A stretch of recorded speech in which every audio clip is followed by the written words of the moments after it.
Thank you all for joining the Australia 4 debate series operating under the sponsorship of the Pearcey Foundation.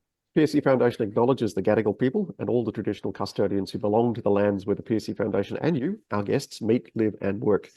We acknowledge the Aboriginal and Torres Strait Islander people with us today and their elders past, present, and whose stories, traditions and living cultures in this country are a valuable resource, as are those of all who come to make Australia their home. Together we are Australia. Welcome to the fourth event in the Australia 4 debate series. My name is Ian Opperman. I'm the chair of the Australia 4 activity. And this series of debates we're about to continue with is the culmination of more than 4 years of effort exploring the issues of the transition to net zero of the energy sector through the lens of data, digital and ICT. First, a little bit about the Pearcey Foundation. The Pearcey Foundation is a non-profit organisation founded in 1998 in memory of the great Australian ICT pioneer, Dr. Trevor Pearcey. The foundation operates broadly across the Australian information and computing technology sector, ICT, from celebrating achievements through national and state awards to being involved in debate and public policy on critical national issues such as productivity, the digital economy and national infrastructure.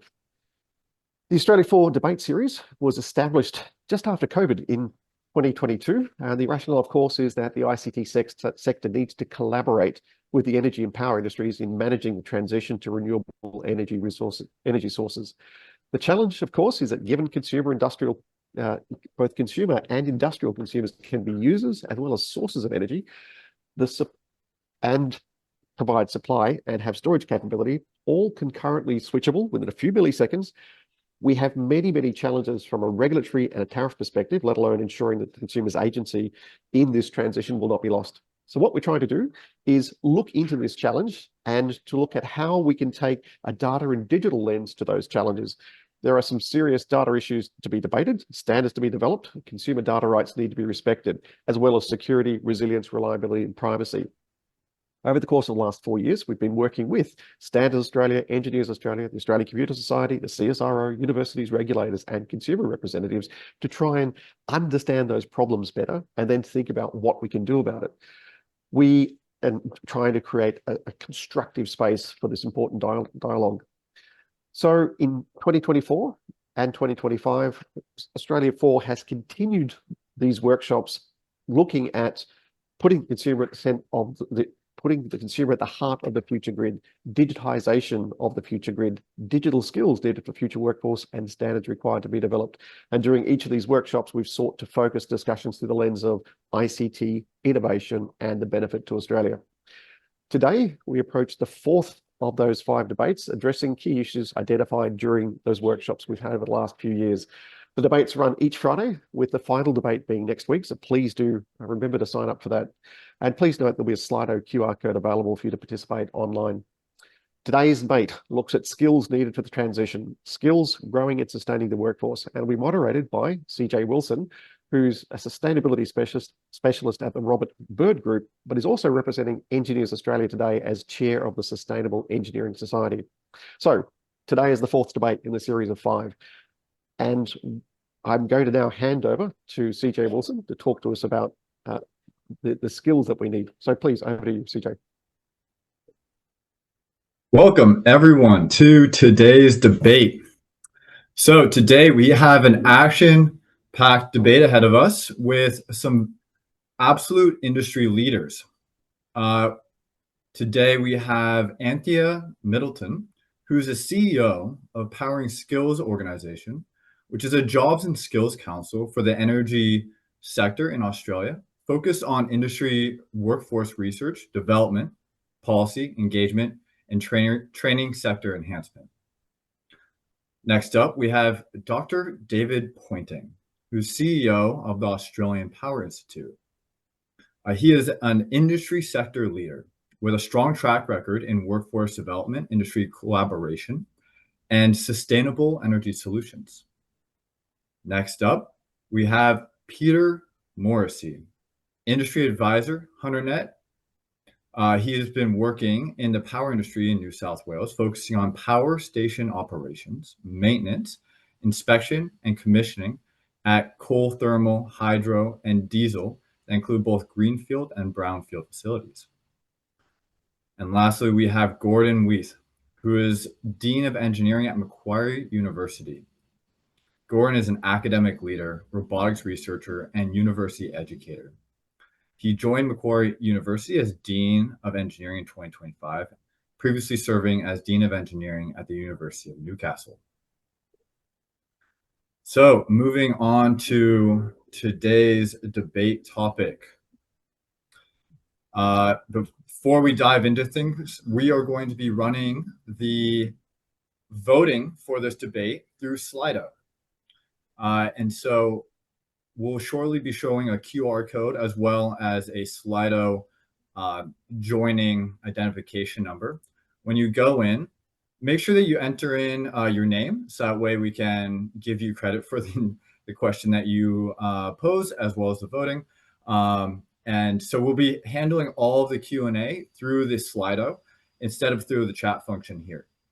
And so make sure you not only vote, but you're also adding your Q&A throughout the session, which will be addressed at the end of the debate topics. So for today's debate, Australia should focus its efforts on meeting the energy transition skills gap with short-term solutions rather than long-term skill building. So go ahead and scan that QR code to cast your vote. But before you do that, I have a little bit of an introduction to set the scene of this debate. At the end of this introduction, we'll be closing the Slido voting. So as I go through this introduction, consider the different elements, and then we'll close it once I'm complete with this introduction. So the energy transition is not just a technical economic challenge, but also represents a personnel challenge. Australia is facing a massive workforce transformation, considered one of the largest skills challenges in modern history. To understand the scale of this challenge, consider the following figures from the Jobs and Skills Council. 30% of the workforce is going to be exposed to the energy transition. 2 million workers, additional workers, are required in the building and engineering trades for the net zero economy by 2050. That's a 40% increase from today's levels. And the clean energy workforce specifically will grow by 60%. Now, the growth in renewable energy jobs will outpace the decline in traditional fossil fuel-based jobs. Now, the skills needed will span multiple sectors and can be grouped into 5 key categories: supply and generation, demand and energy performance, enabling, such as education, research, finance, legal, regulatory, business, engineering, procurement and construction, carbon life cycle and accounting, and transitioning and carbon intensive sectors, right? So throughout this debate, consider how, we need these skills, upskilling, to occur across all these different areas. Now, the upskilling the workforce needs to take into consideration the different pools of people, as each will have its own sets of needs and constraints. We have people entering the domestic education systems. We have immigrants entering the workforce who are trained overseas, and people who are working in existing building and construction sector. Now, Engineers Australia worked with Moss McDonald to produce a report on the transferability of engineering skills for the clean energy transition. Let's look at each of these pools a little bit more detail through the lens of engineering to help set the scene of this debate. First, people entering domestic education systems. Engineering enrollment has declined by 9% between 2018 and 2022, while during that same period, overall enrollments have increased. 31% of the students in Australian higher education are international. While we don't have data on how many stay in Australia after their education, it's expected that many return to their home countries due to visa requirements. Now, looking more at the immigration side, immigrants make up 62% of the engineering workforce. Now, this pipeline may not always be available. Other countries, as well as their home countries, are also grappling with net zero challenge and competing for talent. And 60% of the foreign trained engineers are not in engineering roles right now due to challenges in getting their first job here in Australia. As for people who are working in the existing buildings and construction sector, 40% of qualified engineers are not in engineering roles. Now, this creates a large latent workforce. And the engineering workforce is predominantly male. And for females in profession, there's a high leakage rate around mid career due to inflexibility to family responsibilities. And there's a 65% reduction in ongoing skills training post-hiring, right? So this is just in the context of engineering. The focus is much broader for this debate, but wanted to set the scene with that kind of information to start us off. Now, although some of the roles in engineering require highly specialized skill sets, in engineering, many of the new roles look different, but rely on the same transferable base skill sets. But these skill sets will need to be expanded to a multidisciplinary, including life cycle and social license considerations. Now, it's been found that lower skilled occupations have a higher gap to retrain than higher skilled occupations, and workforce training could be wasted if not transferable between employers. Something else to consider is that most renewable energy projects are located in remote areas, relying on fly-in, fly-out workforce.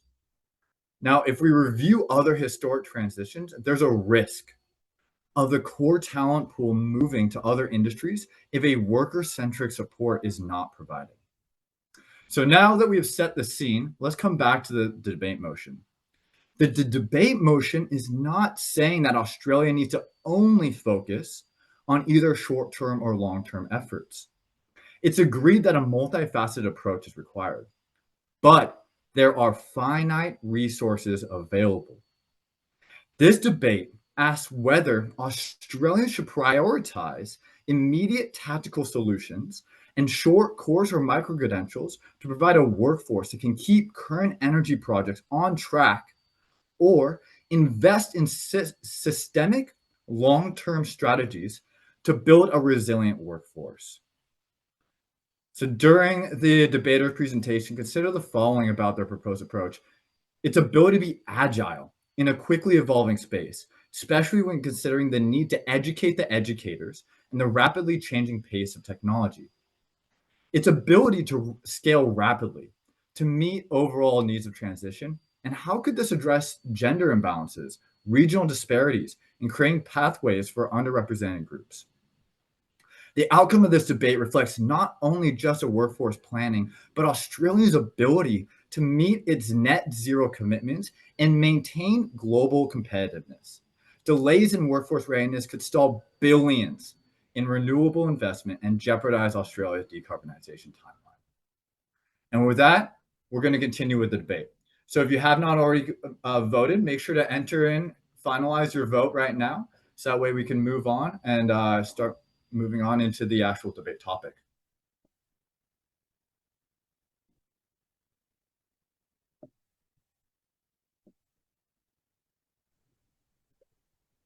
Be great if everyone can vote. We've only got about half the people in the room who have voted yet.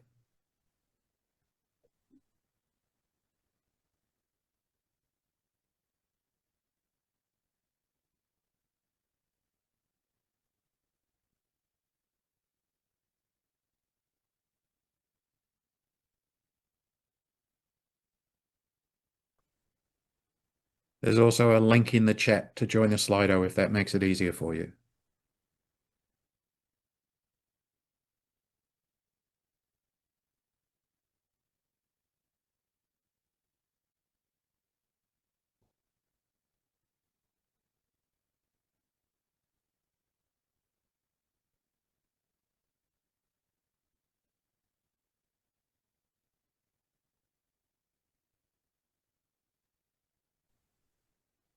There's also a polls tab for those. There's a Q&A and a polls tab in Slido.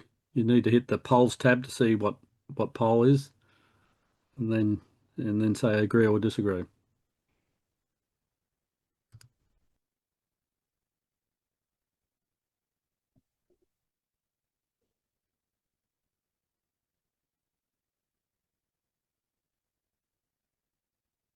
Right. Well, I think we'll go with what we've got and keep moving.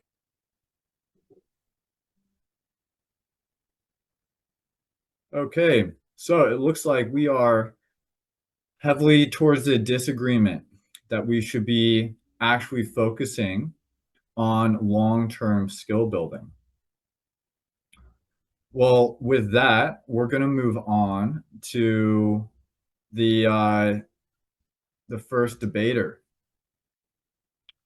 So starting off, we are going to have the affirmative side, starting with Anthea. Anthony, you want to take it away?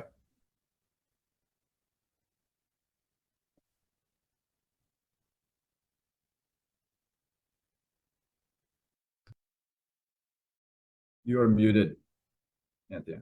Yeah, sorry, David was going to be the first speaker. Yeah, I'm the last CJ? speaker, CJ. Oh, sorry. I mean, I can start. I'm happy to go. I've got some great things to talk about. So, Oh, no, my apologies. I had the order mixed up.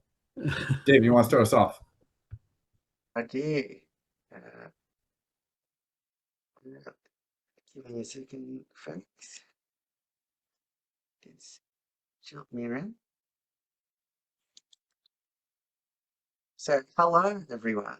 So, I'm sharing some slides on the screen because I'm going to have some data. So, I'm David Pointing, the CEO of the Australian Power Institute, and I am here to convince you that we should absolutely be focusing in this short-term skills development. I'm going to prove it to you by a couple of simple bits of information. I also want you to consider that my role and the organisation I work for, we are absolutely focused on the long-term pipeline of power engineering talent. And in the context of that, I'm on the other side of the fence here saying we should focus on the short term. And I'm going to show you why I and the API, why we believe this. And that's for three pretty simple reasons. Number one, I believe that the foundations of the pipeline for our talent development, the foundations are solid. We've got, and CJ mentioned some of the stats and numbers, but overall, our pipeline of power engineering talent is solid. Of course, it can be better, but it's solid. But the other element is that the urgency is acute. We have a real need for a big boost in numbers in the short term, and I'll show you some graphs on what that looks like and why. And so my third point is that with this urgency, that long-term pipeline cannot actually meet the acute urgency of what we have. So by logic, we have to focus on short-term solutions that target all those people that CJ mentioned, overseas qualified people who are here and not working, people transitioning from other sectors, skilling to address the new needs of the grid. So let me give you a bit of context. So the API, we are all about long-term development of our power engineering workforce, particularly the specialised university qualified electrical engineering type people. And we've been doing that for 20 years. So we're all about long-term. And we represent a whole range of organisations focused on the network and, delivering the electrons from where they're generated to where they need to go.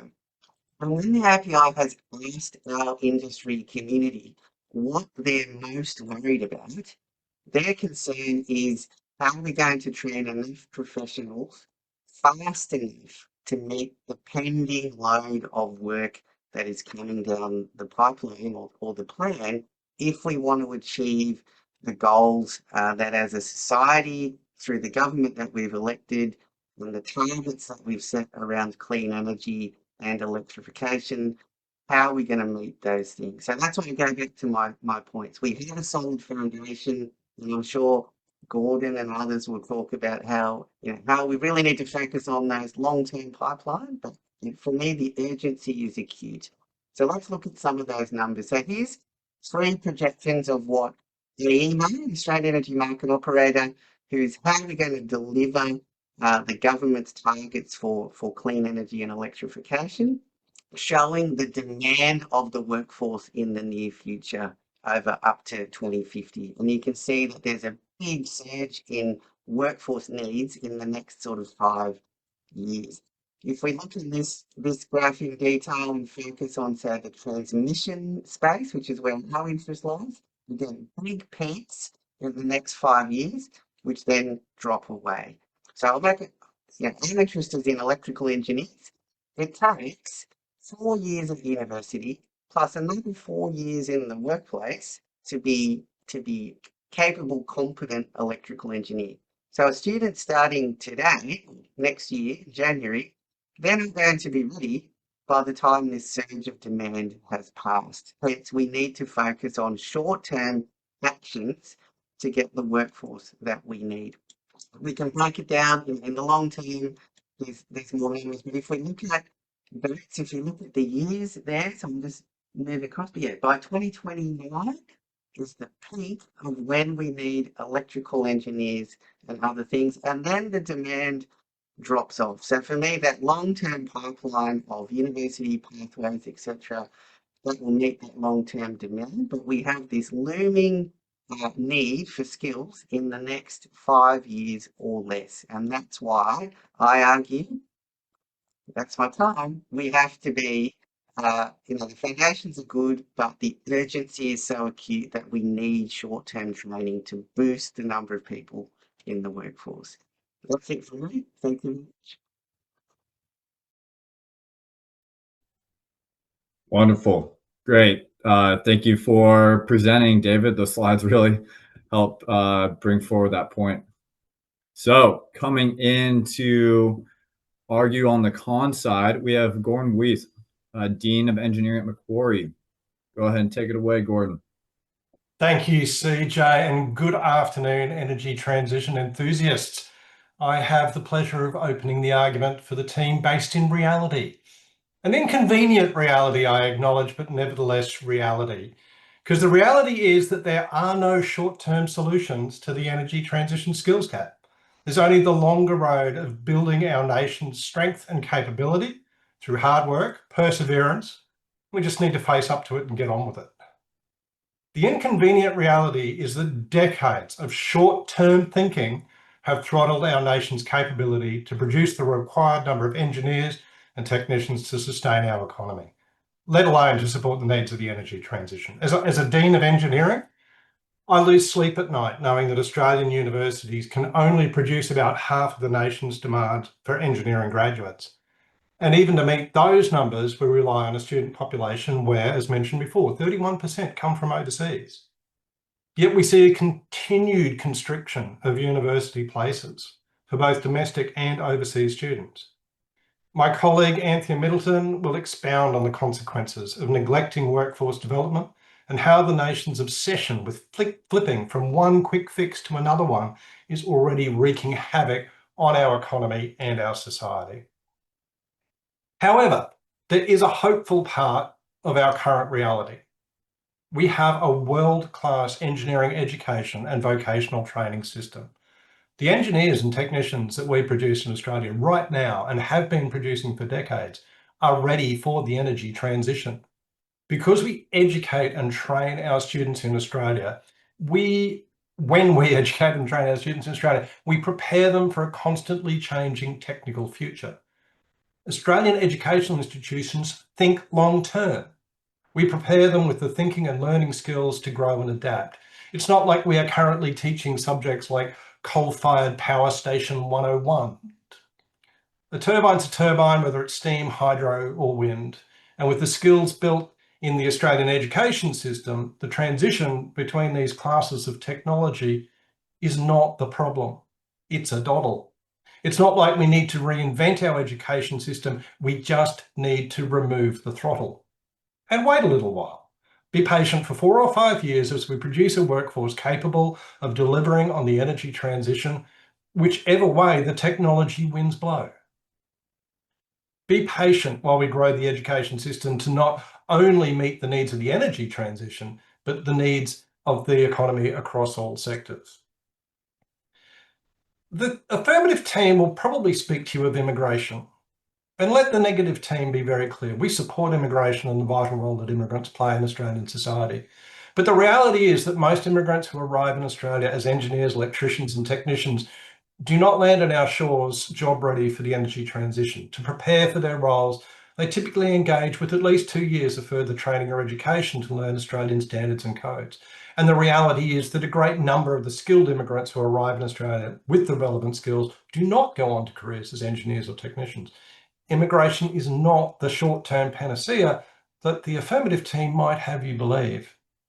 So what else is there left then for the affirmative team?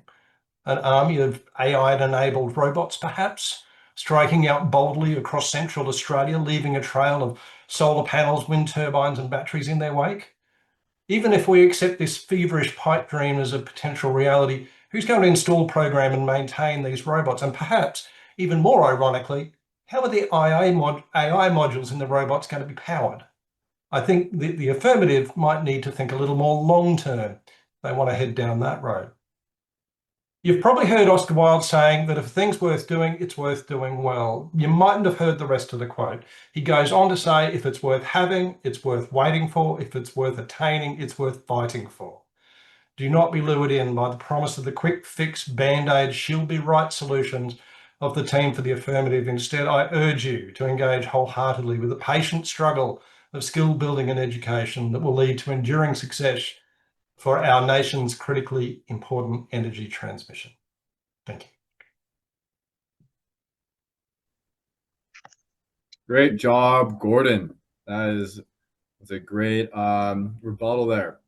So coming in next for the affirmative, we have Peter Morrissey, industry advisor for HunterNet. Take it away, Peter. Thank you, CJ. Thank you, everyone. Ladies and gentlemen, today I stand in the firm support of the proposition that Australia should prioritise short-term solutions to address the energy diversification skill gap. The climate crisis is not a distant threat. It is present today and it's an emergency. The energy transition is happening now. Our workforce must be ready, not just in 4 to 5, 6 to 10 or 20 years. Australia has committed ambitious emissions reduction targets and the rapid shift to renewable energy. Projects like Snowy 2, onshore, offshore wind farms, transmission lines, large-scale solar installations and storage batteries, they're already underway. Additionally, clean fuels, circular economy and advanced mineral processing are additional areas of this diversification. All these projects require skilled workers, electricians, engineers, techs right now. Waiting for long-term education pipelines to mature will delay progress and risk project timelines. Short-term solutions like micro-credentials, fast-tracked apprenticeships and targeted upskilling programs can fill these gaps immediately. We don't want to wait for the rest of the world to take off while we skill ourselves up over time. Skill shortages remain elevated in larger and regional areas where these roles will be required. In the future, all industries are expected to grow. 9 out of 10 will require post-secondary qualifications, with 48% requiring a bachelor degree. These areas will be the strongest employment. The clean energy sector is a major economic opportunity. According to the Clean Energy Council, Australia could create over 100,000 energy jobs just by 2030. But if we don't have the workforce ready, those jobs could go offshore or remain unfilled. Short-term training programs can quickly mobilise underemployed workers, including those transitioning from fossil fuel industries, ensuring Australia captures the full economic benefit of the energy diversification. Skill migration can also be a target to fill those short-term gaps. Going back to the 1950s when we built the Snowy Mountains scheme, it was these skills that came here to this country that transformed that project into the world-leading project it became and still do today. The energy sector is evolving rapidly. Technologies like hydrogen, battery storage, smart grids are still emerging. Long-term training programs risk becoming outdated before the students even graduate. Short-term solutions offer agility. They can be updated quickly to reflect industry needs and technological changes. This ensures our workforce remains relevant and responsive. Some argue that long-term building is essential, and it is eventually. But long-term strategies must be built on a foundation of immediate action. Without short-term solutions, we risk stalling the transition, losing investor confidence, especially overseas, and falling behind global competitors. We can't afford to wait. In conclusion, Australia's energy transition and diversification is already in motion. To meet the moment, we must act with urgency. Short-term solutions are not a compromise, they are a necessity. We are already in a crisis with the numbers that are needed right now. They provide the speed, flexibility and impact we need to close that skills gap and power a cleaner, more sustainable future. Thank you. Brilliant, Peter. Thank you for your argument. And last but definitely not least, we've got Anthea Middleton, CEO of Powering Skills Organization. Now, just to remind everyone, we got the Q&A in the Slido. So after Anthea's response, we're going to go into the rebuttal, but just make sure that as you go along, you're entering in those questions, so that way we can hit them when we hit to the Q&A session. All right, take it away, Anthea. Thanks, CJ. Good afternoon and hello to audience members, my fellow debaters and Pearcey Foundation alum. I'm dialing in today from the lands of the Turrbal and Yugara peoples, and I'd like to pay my respects to elders past, present and emerging, and extend that respect to all First Nations peoples on the call today. As the second speaker for the negative team, I strongly affirm that Australia should not rely primarily on short-term solutions to address our energy transition skills gap. Instead, we must invest in long-term workforce development because our country's future demands more than patchwork fixes. It demands foresight, planning and resilience. My esteemed colleague and fellow debater Gordon Wyeth has already outlined how short-term solutions fail to build stability within the growing clean energy sector. I'd like to expand on this by focusing on the long-term consequences of neglecting proper workforce development, something Australia is already experiencing. Right now, we face critical shortages of engineers, electricians and technicians trained for the renewable energy transition.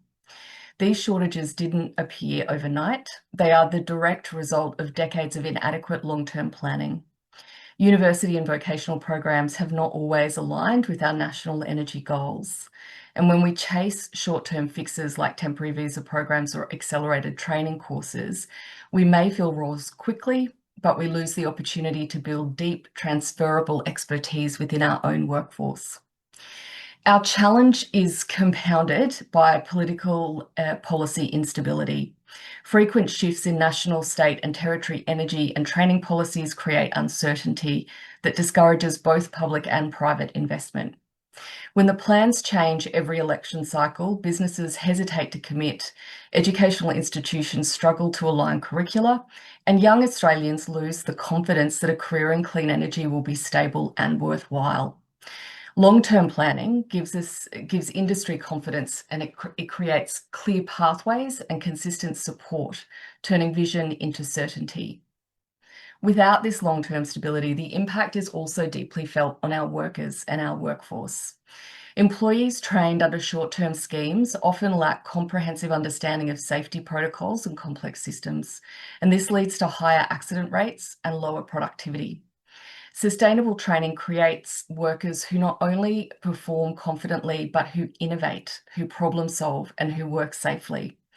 Long-term skills development ensures that our energy workforce is not just bigger, it is better, it is safer, and it is more capable. Short-term measures may appear effective at first, but when those temporary solutions run out, project stalls, costs rise, and innovation slows.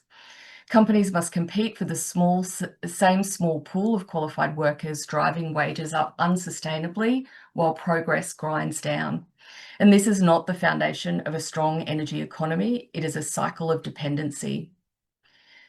We know that our key electrotechnology occupations, including electricians, air conditioning and refrigeration mechanics, distribution and transmission workers, electrical engineers, draftspersons and technicians, and electronic trades workers have been in shortage in Australia for 2 decades. So had a long-term planning approach be put in place rather than a failed just-in-time model, we wouldn't need to be having this debate today. Investing in long-term skill building, on the other hand, means creating sustainable education pipelines, apprenticeships and regional training hubs that not only meet the needs of today's solar, wind, hydrogen and other renewable industries, but prepare us for future technologies too. It empowers rural communities, it creates stable employment pathways, and it ensures Australian leadership in clean energy innovation. This is action that needs to be taken across the board by government, public employers, large and medium-sized firms. To quote Warren Buffett, someone is sitting in the shade today because someone planted a tree a long time ago. Yes, the transition must happen quickly, but speed without strategy is not success. By focusing on long-term development, we can close current skills gaps while preventing them from reoccurring. Australia deserves an energy workforce that isn't just ready for today, but it is also strong enough for the decades ahead. Thank you. Brilliant argument, Anthea. Way to go. Okay, so each of the sides have presented their main case. Now it comes time to battle with the rebuttal. So we're going to start with the affirmative side. So David and Peter, go ahead and give us your rebuttal to the negative side's arguments. We say, Jay. Now, Peter, do you want to make some comments first? Okay, I'll go first. Thanks, David. On the rebuttal, that the only reality we need to look at is that we're already in crisis. So a crisis needs urgent action.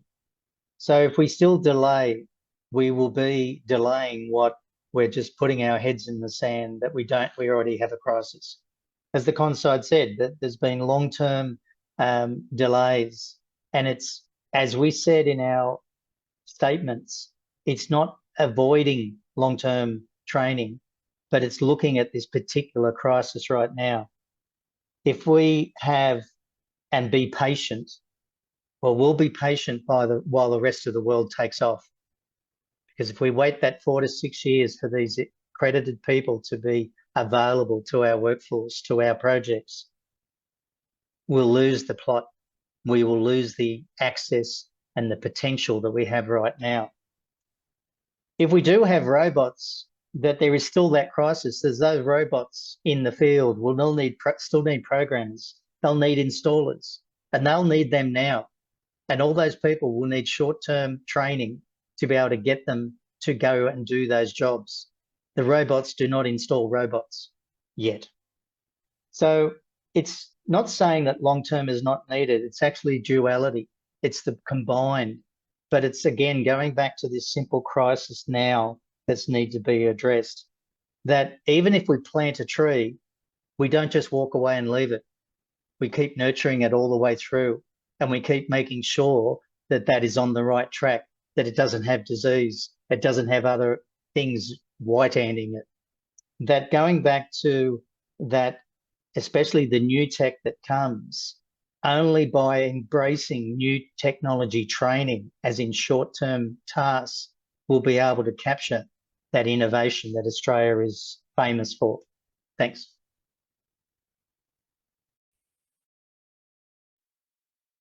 Vijay, do you want me to add my rebuttal as well, or are we? Yeah, go ahead if you have some additional Comments. points you want to make. Thank you. And as I fully agree with everything that Anthea and Gordon have said. But to quote Peter, it doesn't help us with the current crisis that we have. So, and Gordon mentioned, there's plenty of, well, there's many people who are here and they need, to quote you, Gordon, 2-year courses to transfer their skills to the current.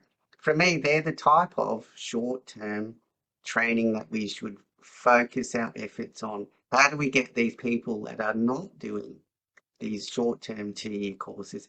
How do we get them skilled and into the workforce? Because we need more people within the next 5 years. And there's a many of AI, which is happening now. There's AI installing large solar panels in NT, in a pilot. It's efficient, it's safe, but it needs training and skills to improve that workforce.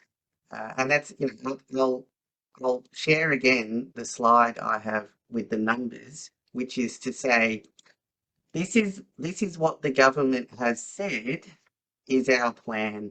So if we need to deliver on the government goals, this is the workforce that we need to have in order to do that, or we need to change the plan. And relying on the tree to grow that will take 8 to 10 years to grow isn't going to give us the shade that we need today, next year, and in the next 4 years. So we need to plant that tree, absolutely, but we don't need to put up some shade sails and other immediate tactical actions. So that's it from me. Thanks. Right. Thank you, Peter and David. All right, let's bring it home. Gordon, Anthea, on the negative side, let's hear your rebuttal.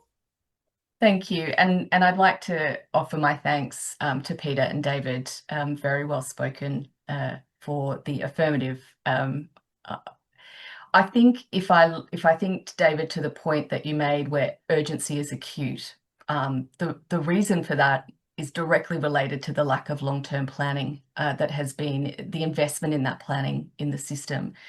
And short-term thinking is only going to add to that acuteness in our workforce shortages. Peter, the lack of long-term planning is exactly what has driven the short-term reactionary environment that you outlined in your affirmative speech. And I think where I look at it, so there's a few factors. We have both a capability and a capacity error in the system. Powering Skills Organisation, we launched our workforce plan, High Load Short Supply, earlier this year. A little plug, please go to the website and download it. It's a fantastic read. But what we identified is those two things, those two drivers. Had we had the long-term planning, we wouldn't have the same capacity or the numbers in the system error.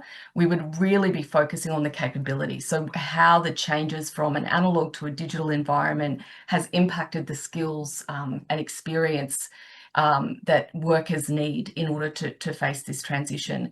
So because of that short-term thinking, we still have those two factors with which to respond. And obviously, in any system, there's going to be short, medium, and long-term investment. Unfortunately, what we see is a continued cycle of that short-term thinking. If we think about the energy, electrotechnology occupation, so the electricians, air conditioning, refrigeration, mechanic, etc. The very nature, David, of the training that you refer to, we've seen a 62% decrease in ongoing education of the existing workforce since 2002. So we are not seeing that existing worker have an appetite for ongoing education, and that only leads to an error both at the short and the long-term side in the system. So I'll hand over to Gordon. I think he also has some excellent rebuttal points as well. Thanks, Anthea. And look, David, I love a graph. It's a great graph, but it's a misguided graph. I mean, the graph is produced on the basis of our colleagues in the national energy market who've been looking at the technology that they can see, which is the technology of now that we're yet to deploy. But I guarantee you that beyond that 2030 horizon, where that graph says, oh, and we don't need any more engineers after that, we're going to be fine. There's going to be a new wave of technology where we're going to be going, oh goodness, we want to get on board with that. Guess what? We need another wave of engineers. Well, if we put all of our investment into a short-term splurge to get through the next 5 years, we are going to have the same conversation again in 2030. And frankly, as someone who's been educating in this system for 2 decades, I'm a little sick of having them. I think it's time we really made up our minds that we need to invest in the long term. We need to release the throttle on our universities to fund them in a way that they can produce the engineers, to release the throttle on our vocational training systems so that they can produce the skilled technicians that we need. And understand that this is not just an energy transition problem that will go away with a short-term fix, but is going to be a long-term problem that we need to address, and we need to get over this hump, and it's time to start thinking strategically. Thank you.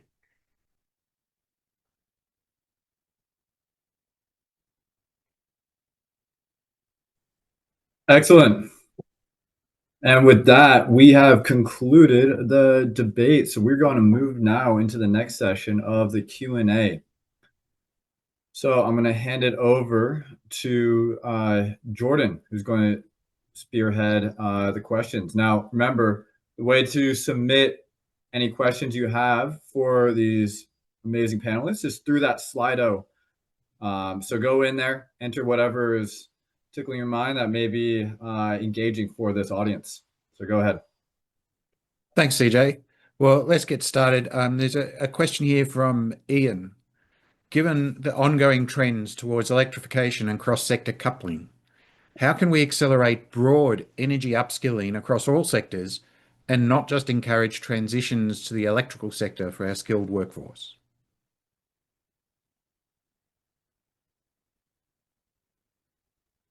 I can have a go to kick us off. Thanks, Ian, for the question. And just so you know, I've got it open on my phone, so I'm referring to that if I look off screen.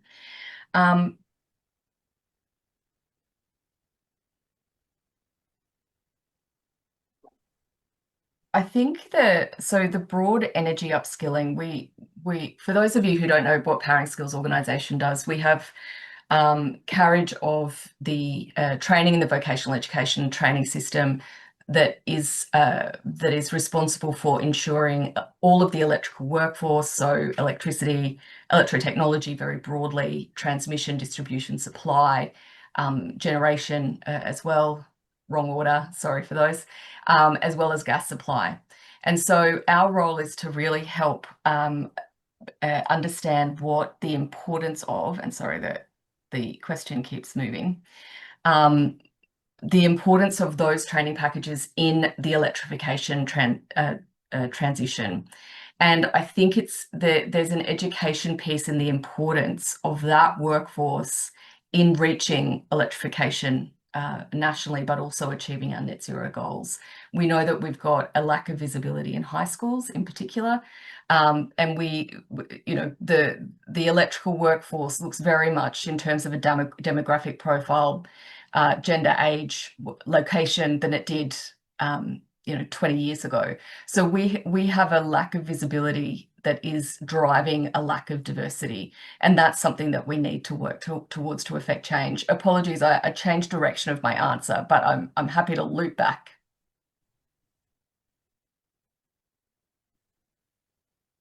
Just throw an extra comment in there, and the question's disappeared for me, so I have to go off memory. But the RQR was involved in a program to promote the very broad types of skills that we will need for the very broad consideration of the energy transition. So it's called Careers for Net Zero, and it is about capturing everything from, an example being, we need salespeople who can help people understand electric vehicles. We need carbon accounting, accountants. We need a very, very broad skill set. And so to the question of how do we do it, partly it begins with showing possible futures, be what you can see, and sharing those positive opportunities to not just young people in Australia, but to everyone in Australia that can see here's where career opportunities might be, and from that, what are the education needs and what are the education pathways to help them either start their education or to transition and upskill to get in. So Careers for Net Zero has 10 quite broad profiles and then a number of different resources under that.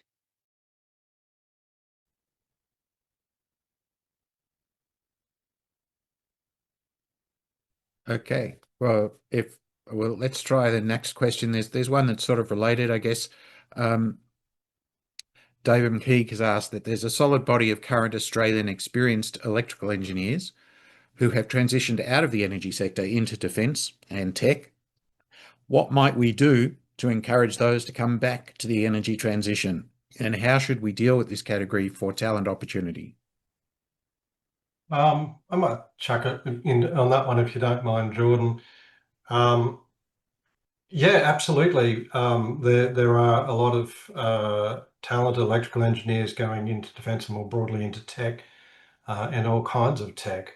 The problem is that they're screaming out for engineers too. Having just worked in the Hunter, and I see Peter, as part of HunterNet up there, is acutely aware of how the burgeoning defence industries in the Hunter are screaming for engineers just as much as, in the Hunter, you've got this huge energy transition going on. There's just a shortage of engineers, period. And so having transition strategies don't end up helping. You're robbing Peter to pay Paul. No offense to Peter's in the room. It's not again a long-term solution. we know that we need to build our defence capability as a nation. I think we are all agreeing on that with bipartisan support.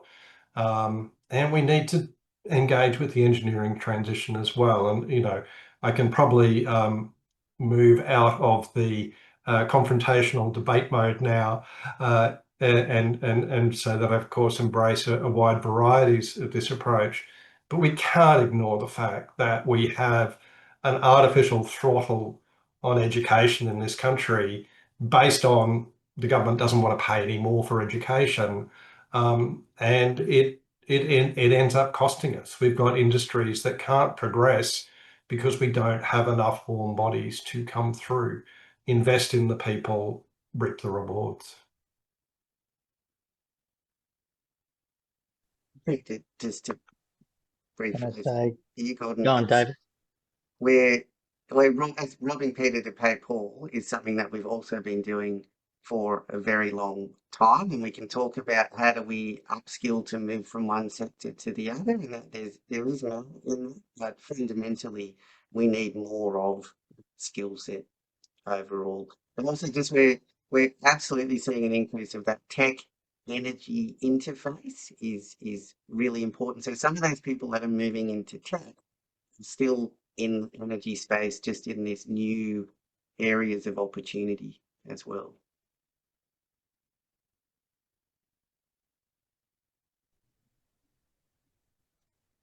Totally agree, Gordon.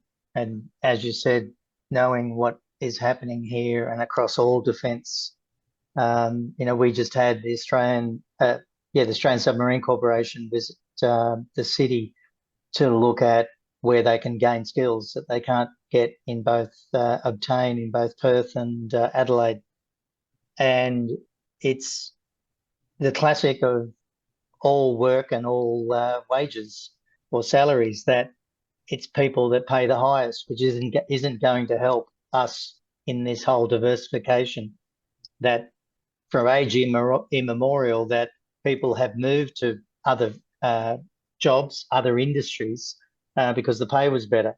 You know, people living in the Pilbara, working in the Pilbara, are on, you know, extremely good wages and salaries, but they have to work in those remote locations.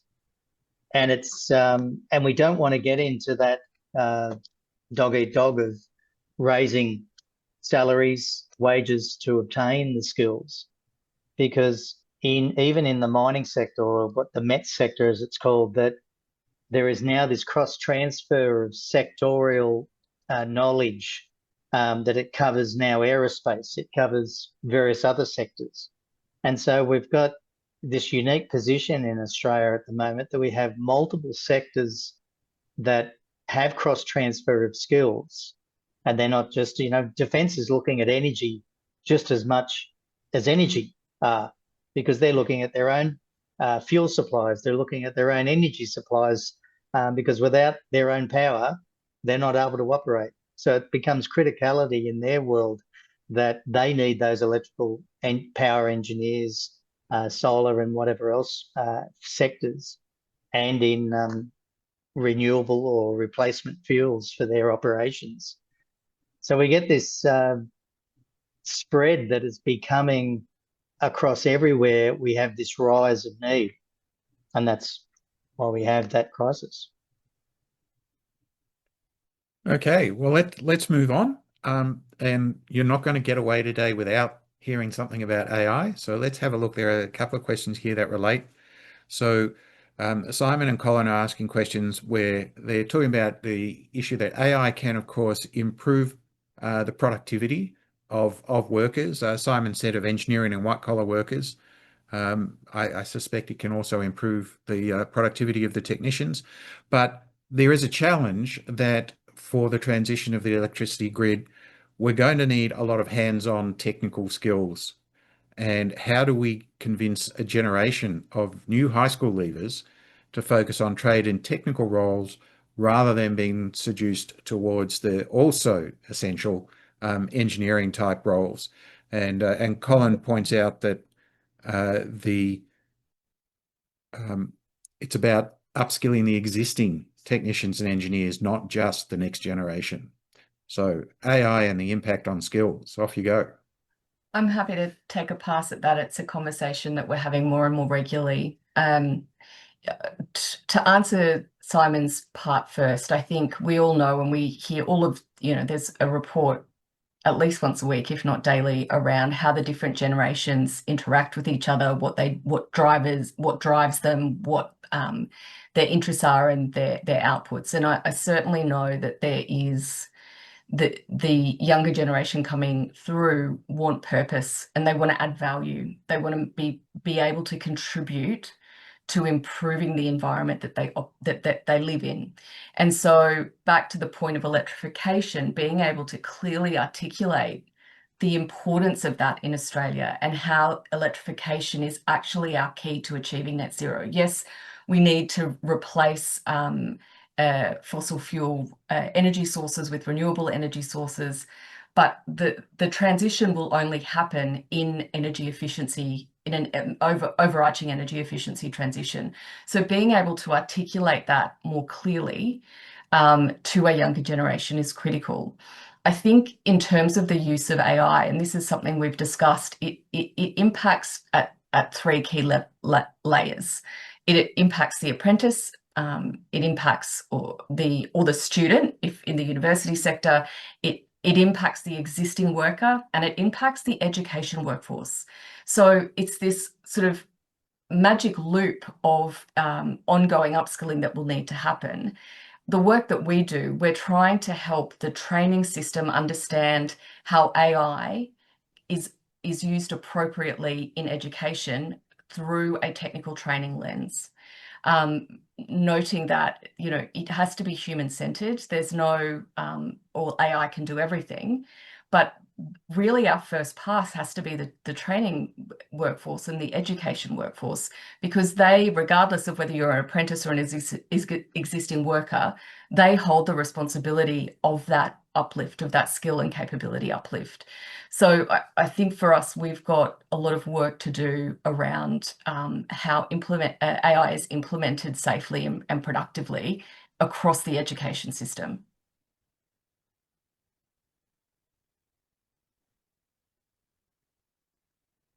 Anyone else want to address the issue of AI and skills and the challenge between technicians and engineers? Oh, look, I just might throw in as a professor of robotics. Yeah, I think there are a lot of jobs that are going to be impacted with what's going on with LLMs at the moment. I would possibly go out on a limb and say the impact of LLMs is probably currently overhyped. Yes, there's going to be change, but it's probably overhyped. And I think the rash of humanoid robots that we're seeing come out at the moment, the jump from them jogging around racetracks to doing useful work is fairly huge. I'm reminded of how we were all going to be sitting in our driverless cars well and truly by now. Don't bother teaching your kids how to drive a car. They're just going to jump in a driverless car any day soon. That's pretty much where we were a decade ago. It was just round the corner. And I think if anyone sort of watched what's gone on in this space, it really just hasn't moved. There was a lot of progress, a lot of hype, and it was going to be the next thing, and it wasn't. So I'd just be a little careful of assumptions that engineering skills are going to be replaced by large language models. Yes, there will be efficiencies created.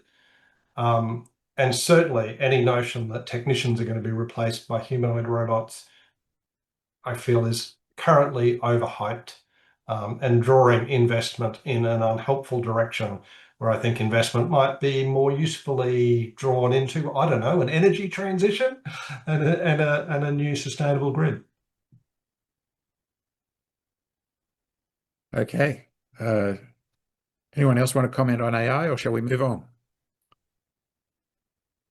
I think the All right, we'll move on. Sorry, Jordan. I think the one thing I would add is it will make access to things like we have different regulations, electrical regulations in every state and territory.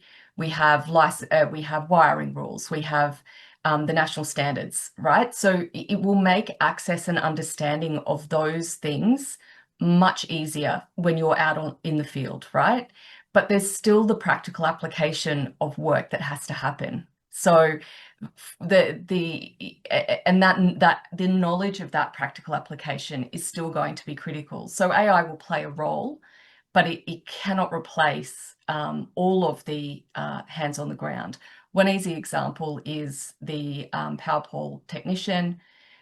Instead of being up on the ladder, it's all systemized, it's AI. So they're using an iPad to do that work. They're not physically getting up there unless there's a physical kit change out. But they can do all of the diagnostics, evaluation, and implementation through digital means.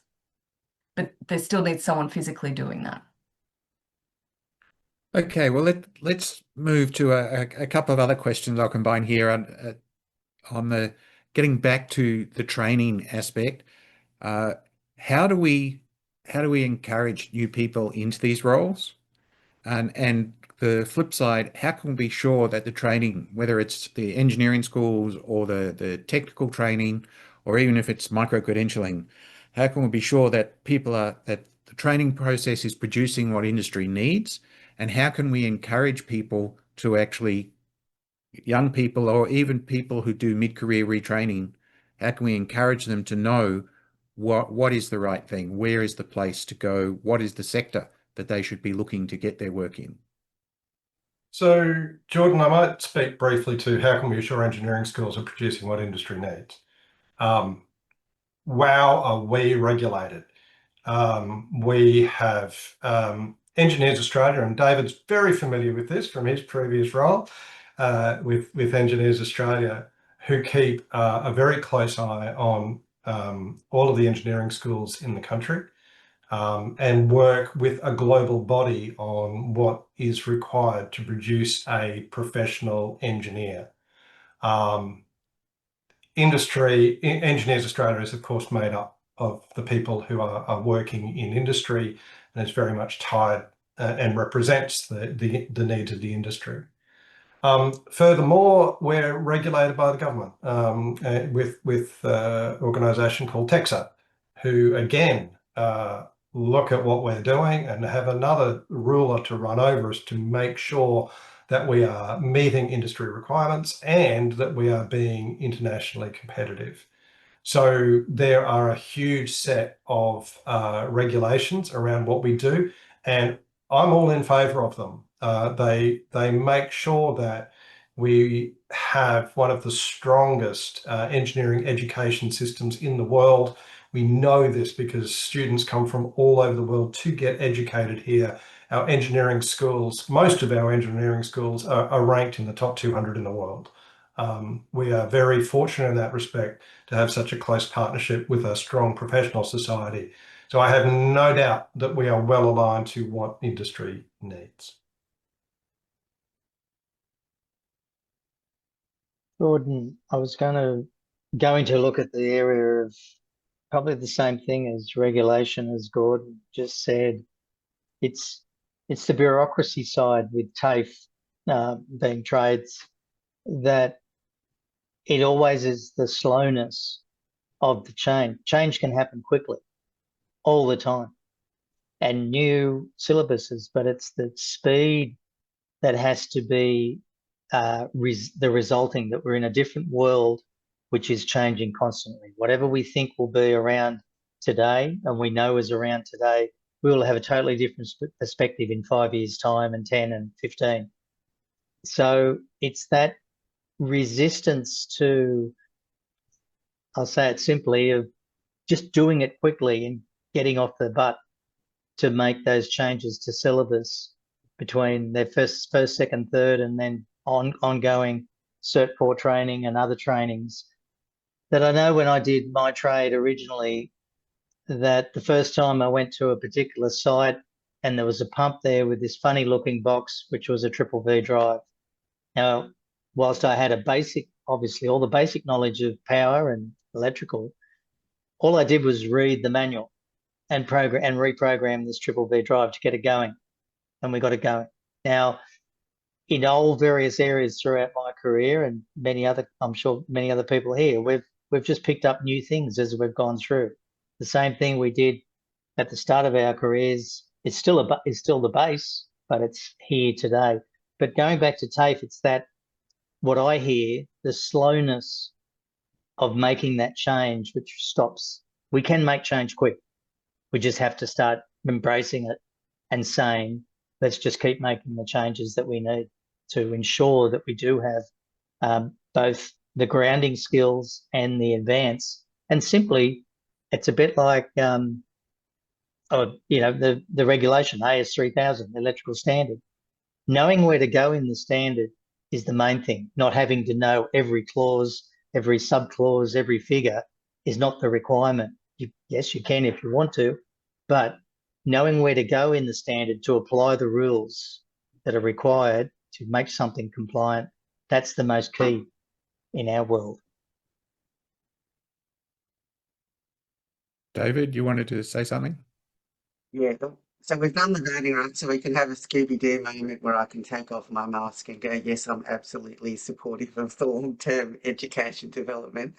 What I wanted to put to Anthea and Gordon was a question of the trainer challenge. So, both the new skill sets, but one of the things that we see is that whether it's TAFE or university, we are challenged with the capacity to increase the volume of students because we don't have the people to do the teaching, and we see a similar challenge when increased numbers of graduates from a university pathway, graduates hitting the workforce, and that to be competent, to be a stage 2 competent engineer, you need four plus years of experience. It's in the beginning, it's certainly guided by mentors. We don't have the capacity in the workforce to take in large numbers of extra graduates as well. So I suppose, for Gordon and Andrew, is it as acute a problem as the sense I'm seeing, or do you feel that we're putting measures in place to be able to take up more students?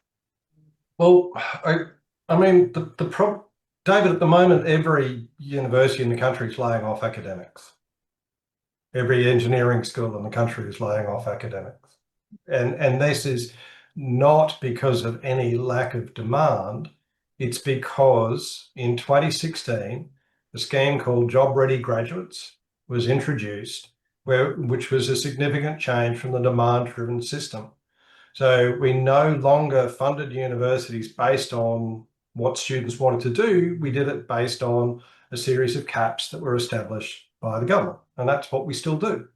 And based on those caps and the reduced funding per head that is now given to university students, in 2016, it was cut by 20% per head in engineering. Because of that change in funding levels and because of the caps that were put on, now where universities have fought, universities were given no JobKeeper during COVID, and all their finances are rubbish. And so we are losing academics, and we don't have the places to offer to students. So it's and it's all about the dollars, right?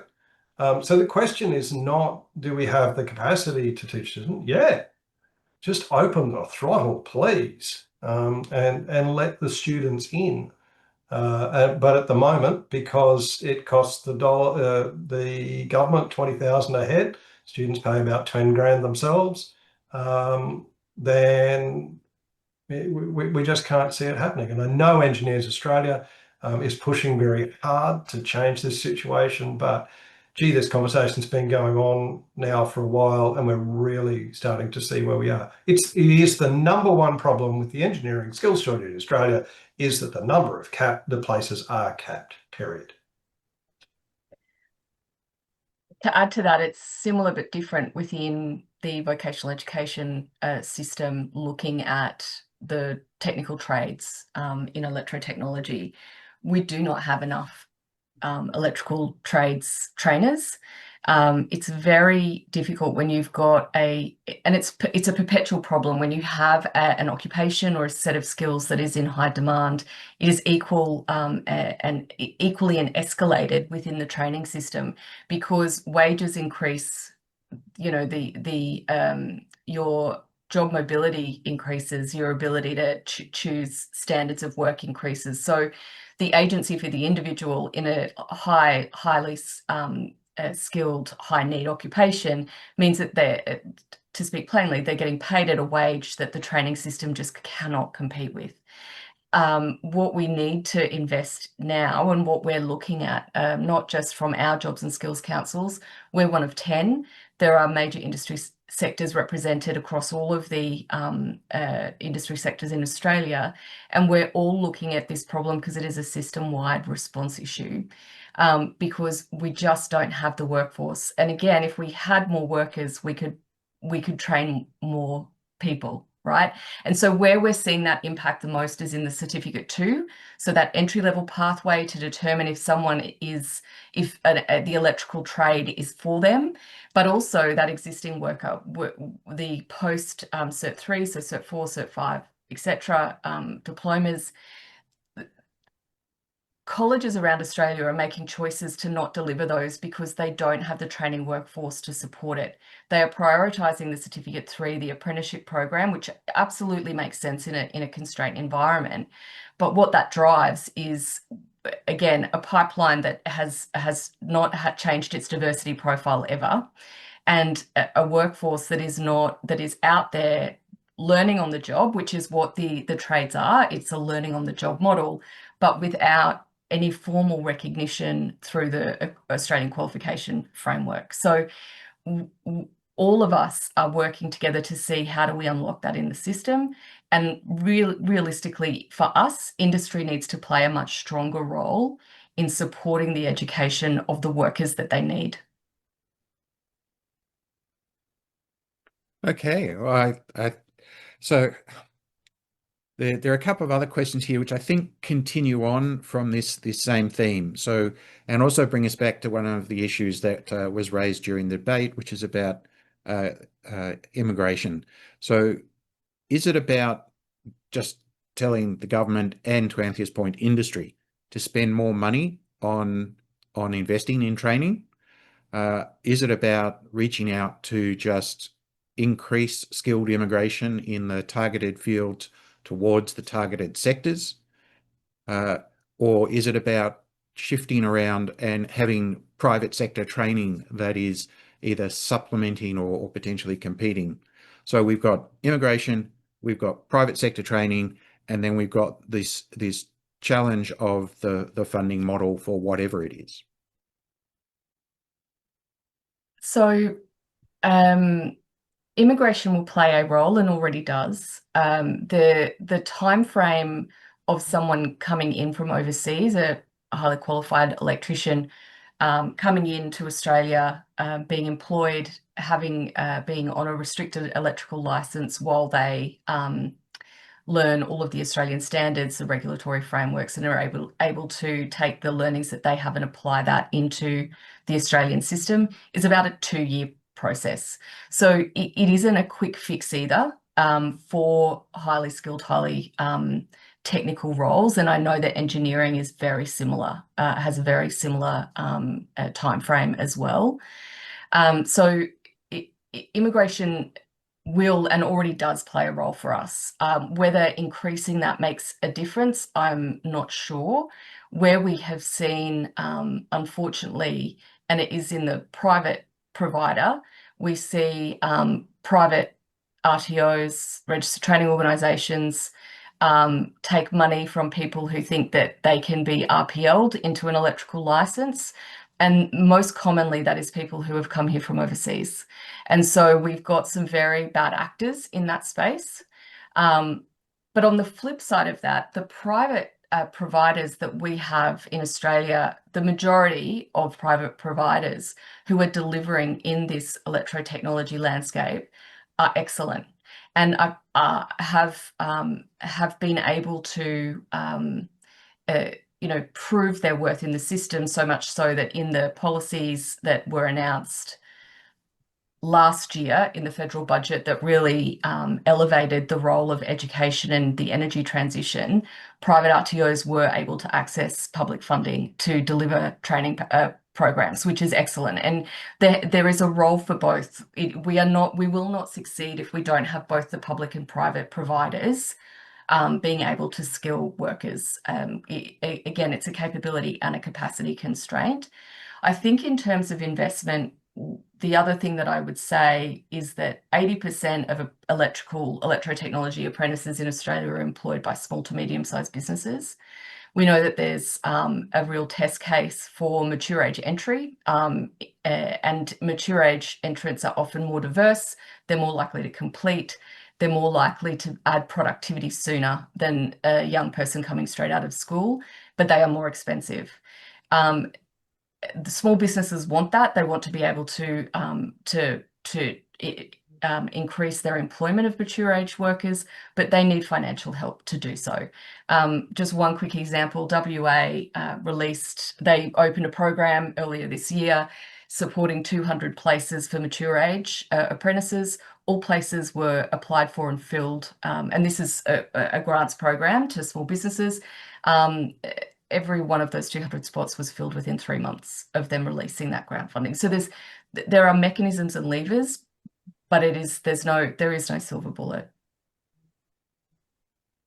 If I might throw on the back of that, then I just wonder how much capacity there is to open the immigration pipeline any further. We're pretty much one-to-one now between graduates coming out of Australian universities, including overseas students who will become immigrants if they choose to stay, with those who are directly immigrating to meet our graduate engineering needs.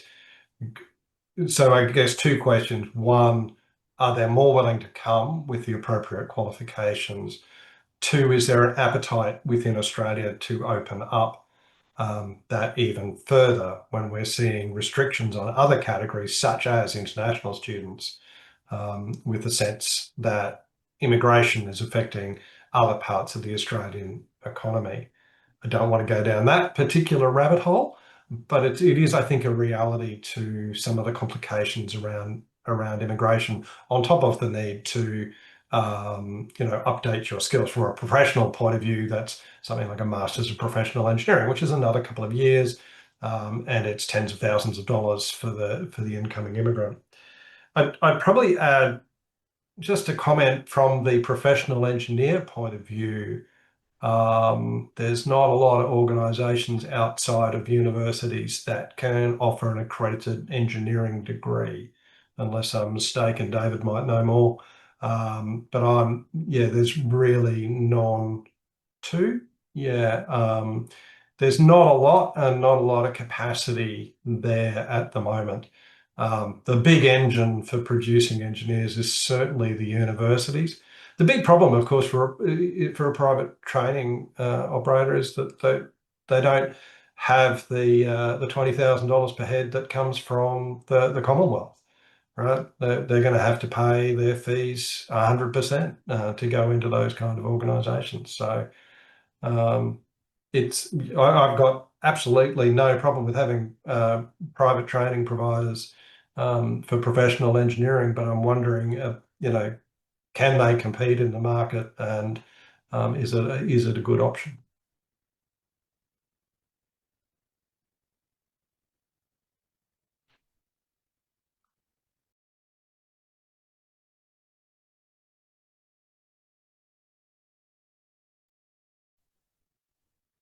Seems like we lost Jordan.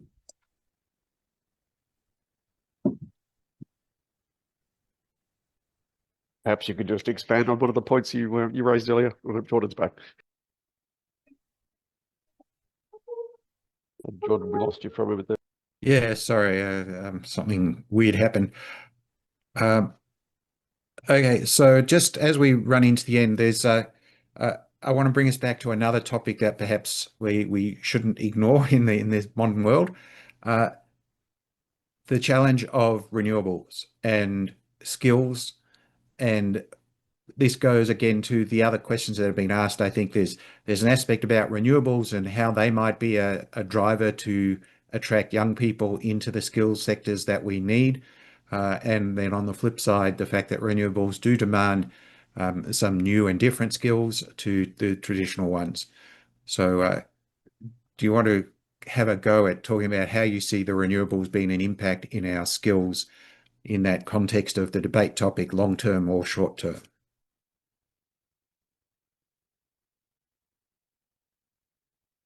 Anyone? I'll go. That probably just, I always use the Snowy one. I love it. And I was lucky enough to work there. But the Snowy, and then also where I worked in the Electricity Commission of New South Wales, that during that period of the 60s, 70s and 80s, as we were building and expanding the power sector, lots of projects, lots of transmission, and also lots and lots of training with the major groups. Electricity Commission being as big as it was, we were putting on hundreds and hundreds of apprentices all across the state in all different sectors. There we then went into really our hiatus, because our last power station was commissioned at Mount Piper in 1992. That's, I'm talking major power. Transmission, of course, whilst it went north and south of the border with interconnectors, there wasn't a lot of major transmission. And that's the period we're in now. We're back into a massive variety of power generation construction, just like we did in the 70s and 80s in New South Wales. And of course, Queensland did right up into the early 2000s, and Victoria with the Latrobe Valley. So it's really that replication of what happened then. And from that time, we had this major amount of skills, me personally being one of them, that went through that era.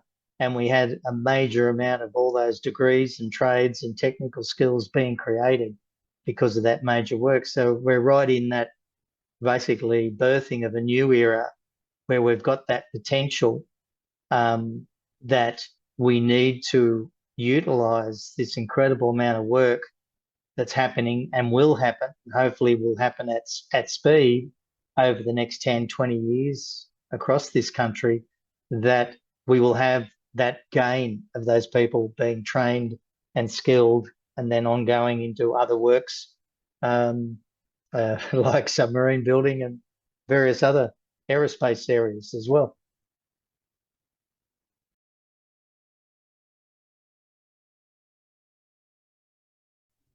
All right. But anyone else want to make a remark on renewables?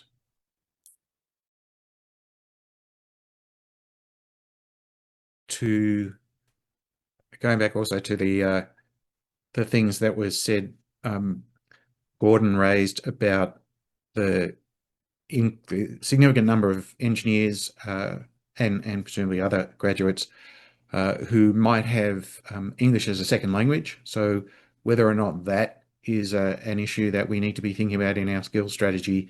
And then the related question in some regards is, are there models overseas about addressing this that anyone thinks we should be looking at more closely? I might just comment, Jordan, that it doesn't matter if you're an overseas or a domestic student. It seems that many engineering students have English as a second language, no matter where they come from. Getting their report writing and speech giving skills up to scratch is a significant bit of work that we do. And I'm thinking large language models are going to be a blessing in engineering education, because we'll get some better written reports coming out of our students, because that's what they're going to be doing when they're in practice anyway. To be honest, in terms of our international students and their English skills in an engineering context, we're not seeing that as an issue. Engineering workplaces have naturally, based on the stats that I've been talking to you about, become highly multicultural workplaces. As I was saying to Anthea earlier this morning, remarkably monogendered workplaces, unfortunately, is still the case, but certainly multicultural, and certainly communicating in English is of paramount importance to everyone, including the customers, the engineers, and it's not an issue.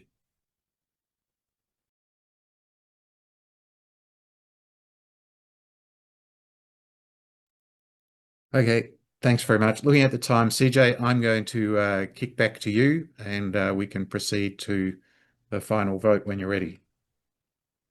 Yeah, I think we go ahead. We only have 2 minutes left of our time here, so I think let's kick off the voting. So head back over to Slido and post your vote. Let's see if the debaters were able to move the needle on this one. While you're voting, I just want to bring attention to the chat. There was a couple of links that were posted. One of them is to the Engineers Australia report that I mentioned in the intro, looking at really deep diving into the transferability of careers, engineering careers, to be able to meet the energy transition. It's fascinating. It's really interesting to see. They made this really nice matrix that shows what kind of upskilling each specific engineering career would need to meet a new career set. Highly recommend checking that out. So it's a longer report, but if you scroll down to the appendix, it shows all the matrices where the really good information is. And speaking of careers, if there's a really good resource that was also posted in the chat outlining different careers that are available for in the net zero economy. So really worth checking out and sharing that to any young people who are considering where do they go in the energy transition. And the last link is just a link to the Engineers Australia Sustainable Engineering Society. If this stuff really interests you, come join us. We're really pushing forward ahead on some really interesting topics, driving forward the industry. So go ahead and click that link and feel free to reach out to myself if you're interested in joining. Okay, how are we looking on votes, Jordan? Okay, people seem to be coming in now, so we've got just a little over half the people who have voted. So people, let's get on Slido and express your view of how this team of excellent people have done today. Do you think that we should be focusing on short term, or do you think we should be focusing on long-term skill development?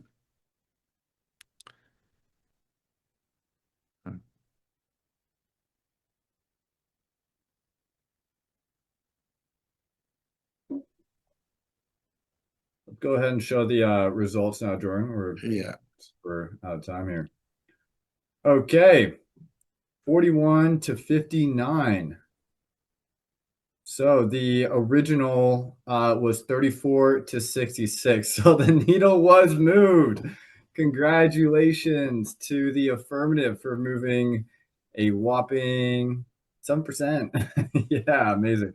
Good job, guys. Well, thank you for joining us on another wonderful debate. We've got another debate coming up next week. It's the 5th and final debate. Make sure you tap in for that one. I'd like to congratulate all the wonderful debaters. Really excellent information. I thought it was a really engaging debate overall. Thank you for your time. And yeah, catch you at the next one, everyone. Thank you. Really appreciated it. Have a great day. Thanks, everyone.